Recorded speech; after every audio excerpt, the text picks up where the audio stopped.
Hello, it's Miss Roberts here, and today we're going to explore introductions and conclusions.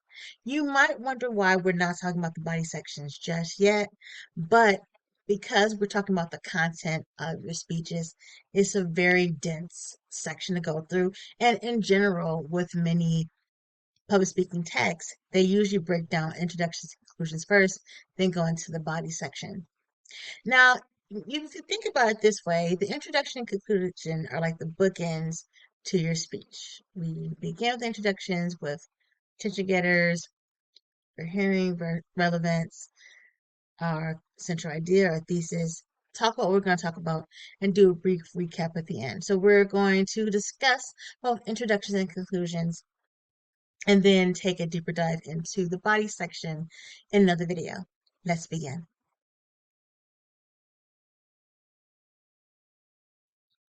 All right, so let's go ahead and take a deeper dive into our speech introductions, the slideshow view. All right, so for the purpose of introductions is to get the audience's attention. So our first, our first section, or the first thing that you say in your speech is the attention getter. You can begin with a fact, stat, quote, brief anecdote, shocking statement, but you want to make sure to gain the audience attention and favorable attention so they want to continue on with the speech. And you also in introduction want to get the audience at least to listen. So it can be, you can talk about how the content is beneficial to them, or talk about a topic that it relates closely relates in proximity to their experiences, whether it be based on demographics, based on a topic that they care about. But people are more interested in listening to things that they care about. So we can do this right off the bat with introductions. All right.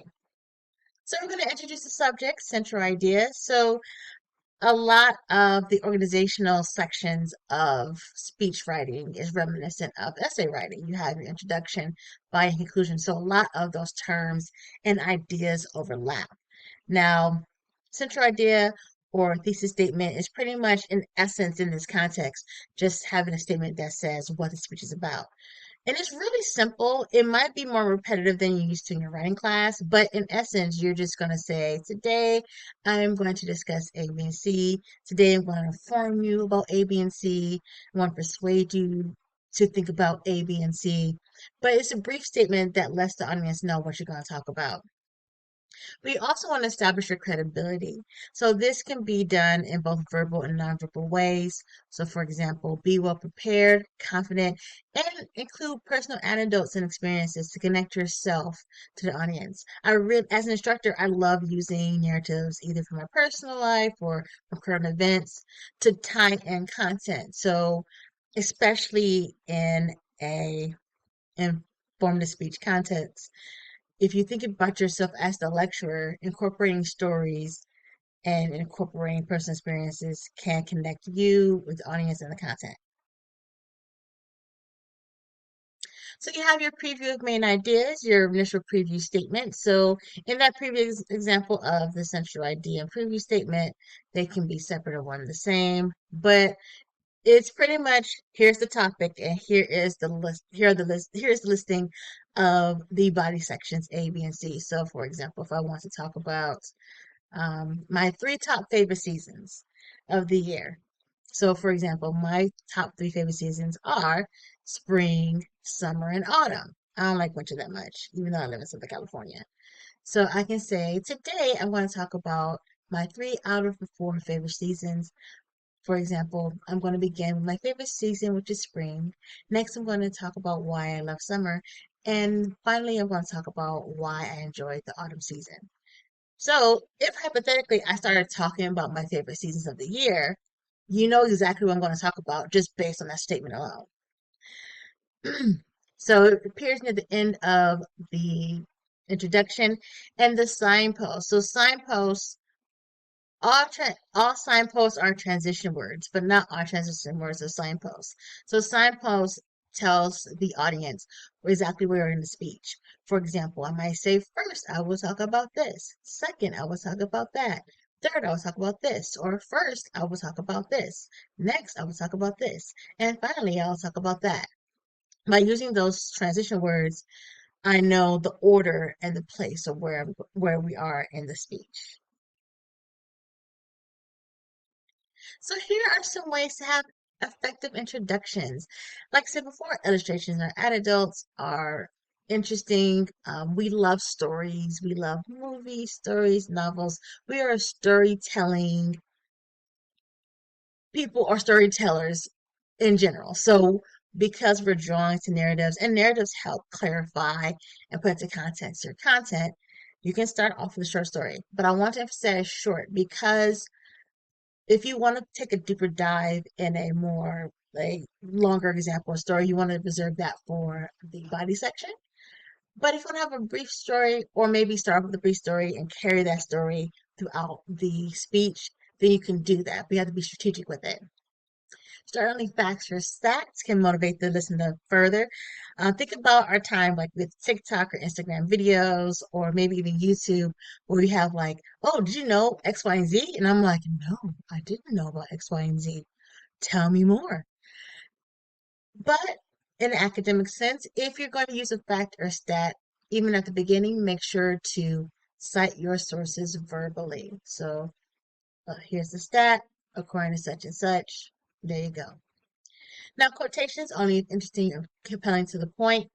Now, so quotations can help lead us into the content, but just make sure it's interesting because this is our attention getter. Humor. So humor is good. I like jokes, and especially if the topic can call for it. Hey, humor is good. You just gotta make sure you're funny, but or at least have a chuckle. But it's not for the linguistically diverse because humor is cultural excuse me, cultural, regional, and linguistically based. So, a joke in English, for example, might not automatically translate well into other languages, or vice versa. So, it is also like local and things like that. So humor is very culturally based and specific. So people have to get the joke. So even though someone might speak English, if it's a second language, they might not understand, not because the joke isn't funny, they just might not understand it completely because of lost translation, things like that. Then questions. I like questions for an attention getter because it's really simple to the point and it gets the audience to think. So you have a rhetorical question or combined with the other ones as well. But it's just beginning with the question, maybe even carrying that question throughout the speech can get the audience to think and engage. References to historical events. So for example, if it's an anniversary to a particular topic, historical topic, a lot of times if my students are giving speeches around certain holidays such as Valentine's Day or Halloween, they might talk about that. References to recent events. So with the recent event, also current events, I want you to think about the I want you to think about the research as well. Well, here's my cat Ash in the back. But I want you to think about research as well. So as you go into the body section, it might be a changing topic. So that's my only caveat with current events. Just make sure you get the most recent information, but make sure just to keep a flow of the changes as well. That's all. And then personal references, personal um, personal anecdotes, personal examples, and you can go ahead and tie that into your introduction. All right. So also you have references to references to occasion. So you have a ceremonial event, especially when you're thinking about speeches to entertain. You can go ahead and make references to the occasion or references to preceding speeches. People do this a lot, and especially in person classes, where they're like, oh, they might have a similar topic, or they might make brief references to the other speeches and other days, which you can do. All right. All right. So next we're going to talk about the conclusion. So pardon me as I get those slides ready. All right, so next we're going to talk about concluding your speech. Now, the conclusion is a summary. In my class, it's really easy to earn these points and really easy to lose these points. How do you gain these points? You have your emphasis or recap of your central idea in a memorable way and restate your main ideas, and you want to have a closing. So, restate the thesis or central idea. So, today I just talked about A, B, and C, or in conclusion, we just discussed A, B, and C. So, if you make references to your central idea slash thesis. Yeah, so that will be that first part. And the second part I'm looking for is your closer. Now, one exception to that rule would be for the Merle's motivating sequence. So when we talk about persuasive speeches, the Merle's motivated sequence is about doing the five sequences: attention, need, satisfaction, visualization, and action. So, in addition to, you could have a brief recap if you like, and a closing statement is required in my class, but you also have to do a call to action. So, that's when that's tweaked a little bit. You're going to provide closure, use verbal and nonverbal cues to signal an end. You can be cautious for in conclusion. It definitely depends on the occasion, what you feel comfortable doing. So, for example, in my class, I'm okay with saying in conclusion because at least it gives me a clear signal or signpost that you are concluding, but you can say to sum up, here's something to think about, in conclusion, to conclude. Just give a transition or a signal or signpost that you're ending the speech.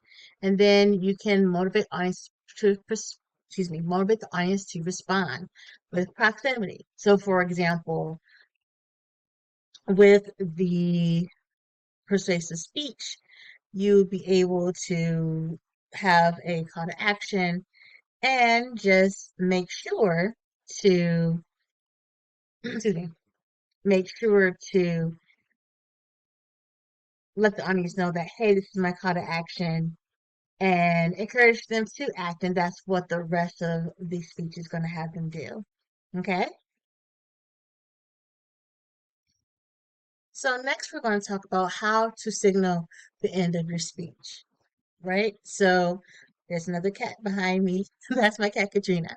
All right. So you're going to pause between the body and conclusion sections, slow down your speaking rate, possibly move out behind the podium, but if you're watching this through an online class, you don't have to do that because there won't be a podium.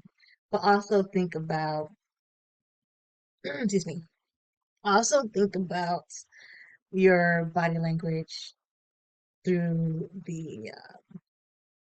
think about your body language through the screen.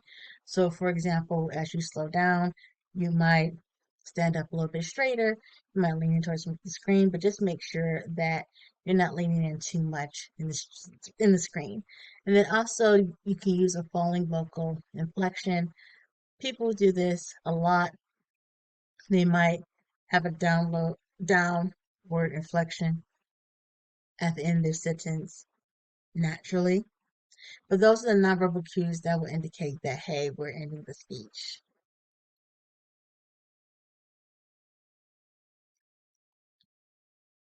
Then we have methods used for introductions. So like I said before, some of the strategies we use for the introductions can be used for the conclusions, right? So for example, you can add any introduction method. Quotations are usually used, and you can finish a story, answer a question, or remind others of a statistic. And then you can use inspirational appeals or challenges. So arouse emotion, especially when we're talking about a persuasive speech or the Rose motivated sequence. All right.